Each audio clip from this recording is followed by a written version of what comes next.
Hello and a warm welcome to Media Week. We've got James Manning, editor and publisher of Media Week, in the studio with us. Hi Ingrid. Hi James. It's been a big week for media, dominated by one of the biggest tech names, pretty much the biggest tech name in the world, Apple. Big announcement this week. Lots of things to go through, but firstly, your thoughts on Apple News, this idea of once again trying to resurrect this sort of platform for publishers. Yeah, I think it's a good move. I'm a little bit sad we can't access it here yet. We're going to have to wait till later in the year, I think. For people in the US, though, they've got 300 magazines they can browse, as well as the Los Angeles Times, the Wall Street Journal, for about $10, $9.99 a month in the US.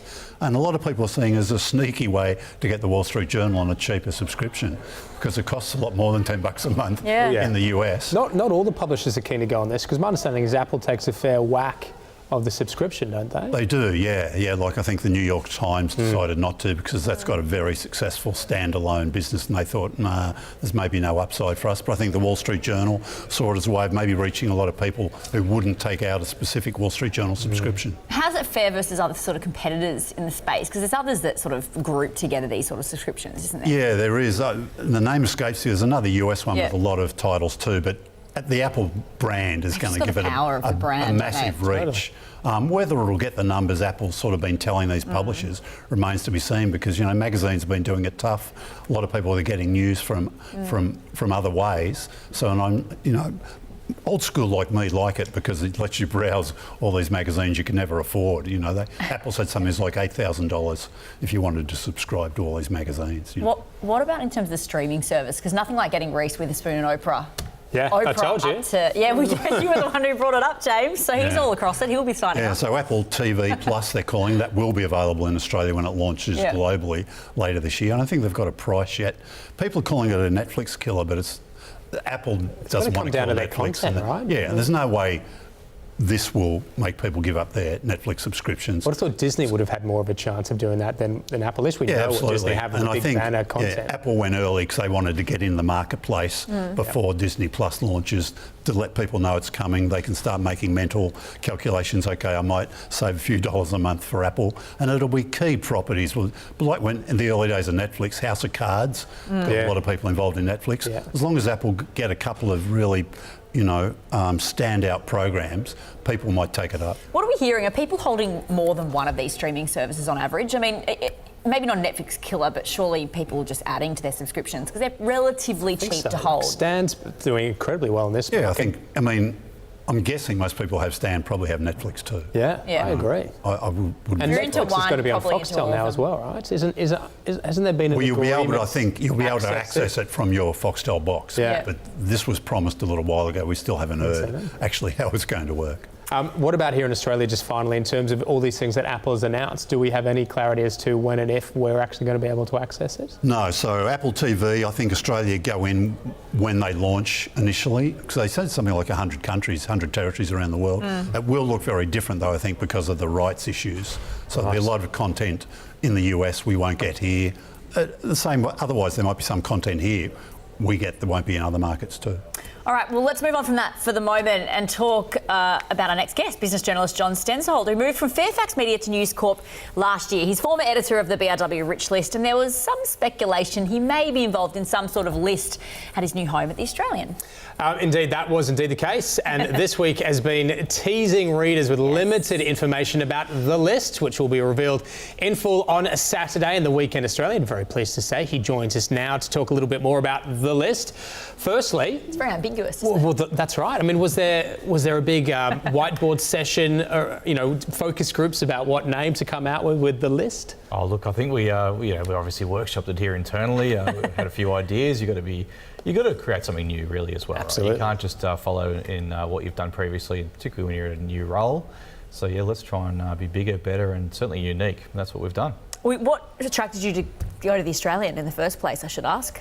I just think I had a really good backing from management here. They were really keen to get me here. They're very, very supportive of what I've done.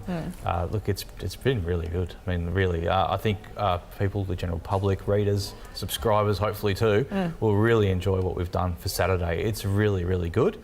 And look, it's been well worth what I'm here for, really. Yeah, we're looking forward to seeing it. Yeah, John, I think a lot of people might be surprised when they get this magazine on Saturday, and I wouldn't be surprised if they sell a few more copies of the newspaper on the weekend as well. Everyone loves a list on billionaires, don't they? They do.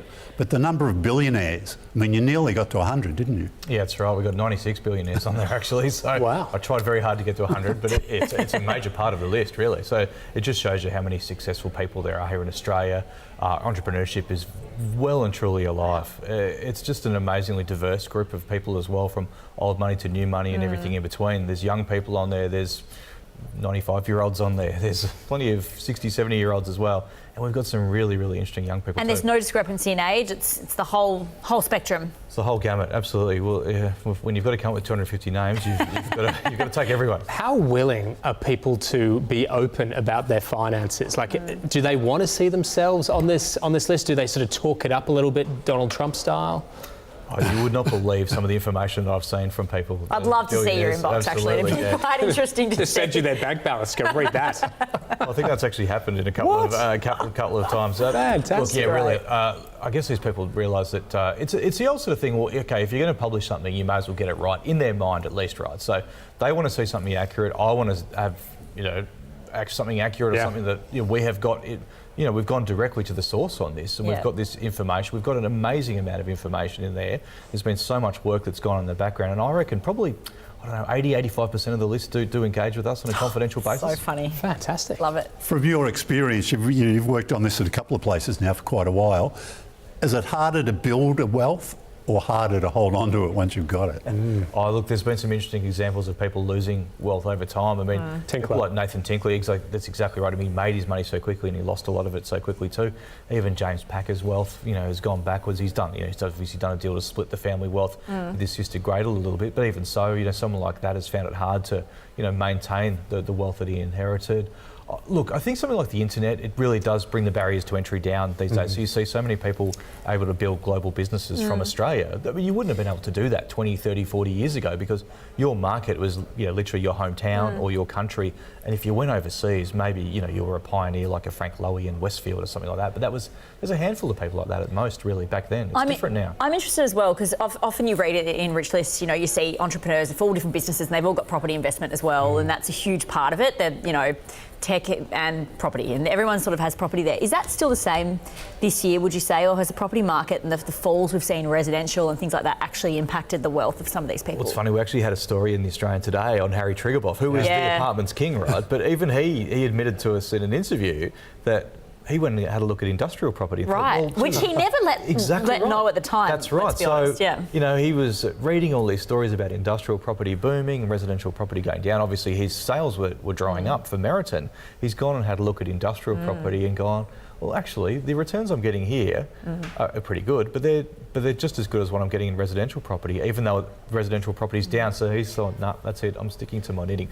86 though, he still had a look. It's interesting. You mentioned, 88 or so people, very percent of the people very open with their finances. What about if their wealth is going the other way?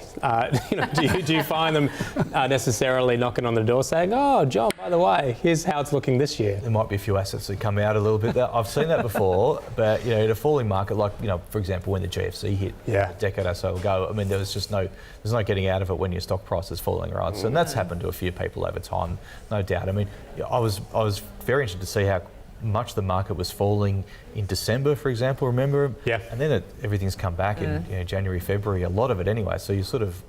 What does that mean for you compiling? You learn to wait these things out sometimes. So I mean, often the market goes down towards the end of the calendar year anyway and then comes back after Jan 1, and yet again it happened this year. How does this, apart from doing 250, have you taken a different tone at all to what BRW and now the AFR does with their list? You've got to start from scratch, right? So that's the thing. So, I mean, obviously I know where to look and, I had some researchers that are, skilled up in terms of that as well. I mean, the sources. Look, I probably was able to use, more resources over here, and that was a fantastic thing about it. I mean, the idea was to come up with a bigger and more comprehensive list. There's a lot more features on the people, and it's a dedicated magazine, right? So a bit more for the general reader, maybe, than a bit more of a specialist business reader? Exactly right. Oh, absolutely. There's some amazing stories in there, rags to riches, different sort of groups of people as well. migrants, husbands and wives, all that sort of stuff you can do, right, to make it, you're right, that sort of diversity. It's hard though, right? You've got families, and I know, I guess sometimes you've got to separate the individual assets from families to try to get this, and compiling the information must be pretty hard as well, because people have pretty convoluted trusts these days and all sorts of things, especially the wealthy. Are you relying a lot on them talking, which luckily you've mentioned they do, compared to sort of finding that information? Is it hard to compile? Oh, you've got to go off and find that information first, right? Yeah. You've got to come back. You've got to go away and say, okay, we've found X, Y, and Z, and we reckon you're worth $3 billion or whatever the number is, right? And then let them react to that, I guess, in a way. And they'll say, yeah, okay, that sounds about right. Or actually, how'd you do that? Because I reckon it's this.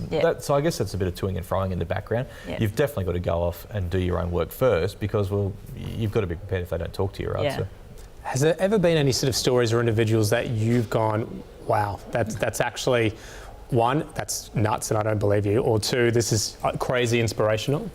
Oh, look, I think people can get a lot out of the setbacks that these entrepreneurs have, right? I mean, it's not all smooth sailing. So the classic entrepreneurial journey, it feels to me, is, particularly in this technology age, you have a startup, you have a great idea, you might raise some money and you grow really quickly, and then you start, hitting hurdles. Maybe you've grown too quickly, you lose a client. It seems that everyone always has a setback. If you go back in time, the property guys, the real old veterans, they were hit by the credit crunch, or someone was hit by the GFC.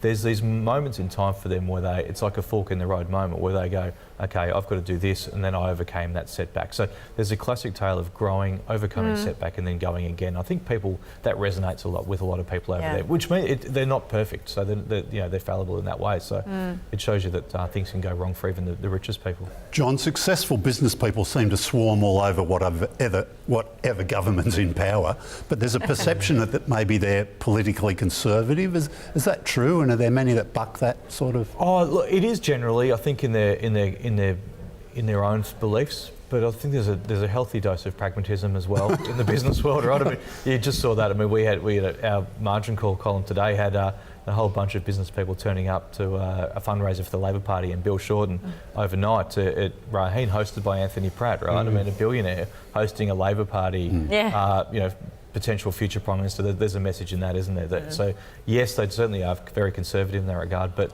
they're pragmatic at the end of the day too. There's been a view with particularly wealthy families that it's the third generation that loses it. Like the first makes the money, the second explodes the money in terms of multiple wealth, and the third blows it. Is there, from your experience over a long time doing this, is there truth to that, do you think? Well, James Packer's one that you could look at and go, well, is that going to happen? I mean, he's still got plenty of money, don't get me wrong, but he's had, he's had some very, well written about issues. And you can't say the jury's still out, because I mean he's got billions of dollars worth of stock in Crown still, right? So, but there is times when that happens for sure. I think that with a lot of people that are on this list that are getting to their 70s, 80s, there's a real issue with succession planning. There's some very high-profile families that have had big fights about where the money's going to go, or who gets which part of the empire, or does the empire stay intact. So that's to come, I think. That's going to be very fascinating in the next 10 years. Yeah, it will indeed. Well, we'll look forward to seeing that list this weekend in the Australian. Absolutely, yes. John Stensholt. There you go, Saturday. John Stensholt, thank you for your time. Thank you. Let's get to the all-important ratings now. These are for week 12. We'll kick off with the free-to-air, and the juggernaut that is maths and James Manning's favourite continues to take out the top spot. James, you watch that every night, don't you? Or every... No, I don't. Look, to be honest, I'm not allowed to watch it at home, but I try and keep Catch up. Okay, but we have to, right? If you miss some, there's plenty of it. I mean, I saw a little bit last night. The look on some of those contestants' face, or they're not contestants, are they? No, they're part of the experiment. The married couple, yeah, the people in the experiment do look like they're nearly over it. Well, they look really drawn and go, oh, please, look, I've had enough. The dinner party. But you're also saturated with information. You go into any news website. We were talking about this on the show just a couple of weeks ago, James. I mean, it doesn't matter what sort of news outlet they're covering it. Sure, yeah, no, absolutely. The list isn't much different there, those free-to-air shows this week. Travel Guide's still doing fantastic business, and I think we'll see some more travel shows in prime time very soon. Right, off the back of its success. Yeah, they have to, I think, because we've talked about what travel is such a big deal in media these days. You know, for the publishers, the digital, the old print publishers, everybody either wants to travel or is travelling. All right, well, let's take a look at subscription television ratings now. And sport, and Gogglebox, basically. Yeah, look, both the AFL and NRL now back in business, so 2 football games in that top 5. The Grand Prix just pulled a bigger audience than both of them, though, because the ratings week starts on the Sunday, so that snuck into that week. Also, the Supercars part of that motoring weekend down in Melbourne, but it's going to be AFL and NRL pretty much for the rest of this winter, I think. All right, James Manning, wonderful as always. Thank you very much. Thanks, James.